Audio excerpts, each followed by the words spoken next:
With banks on the verge of collapse and the country battling to stay in the Eurozone, the world's focus has been on Greece. But campaigners say the potential is building for a full-blown debt crisis in many parts of the developing world. There's a huge boom in lending happening, especially to some of the most impoverished countries in the world at the moment.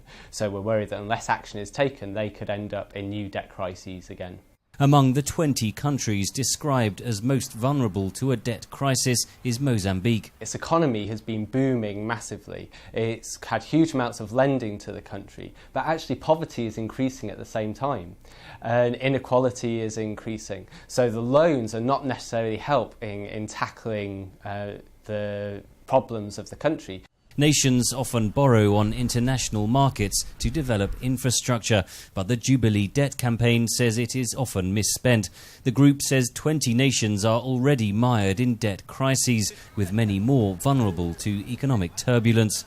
It's all tied to the recent financial crisis, says Judith Tyson of the Overseas Development Institute, speaking via Skype from Greece. We've really seen a surge of debt being issued because of the search for yield, which is where investors in primarily in Europe and in the United States are looking for new investments because of the very low interest rates in our economies. And one of the places that they've invested large amounts of money is in sovereign debt in developing countries.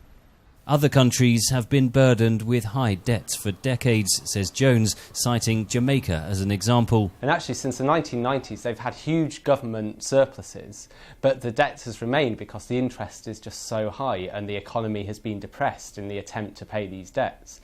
That is the argument put forward by the Greek government. But Europe, led by Germany, insists spending cuts and reforms are the only way to revive the economy. For indebted developing countries, there are additional risks. There's a bigger problem is that the debts are all owed in foreign currencies like the dollar or the euro. And so when a country has a currency devaluation, the debt payments shoot up. Campaigners are calling for much tighter regulation of lending and debt write-offs for those countries already in crisis. Henry Ridgewell for VOA News, London.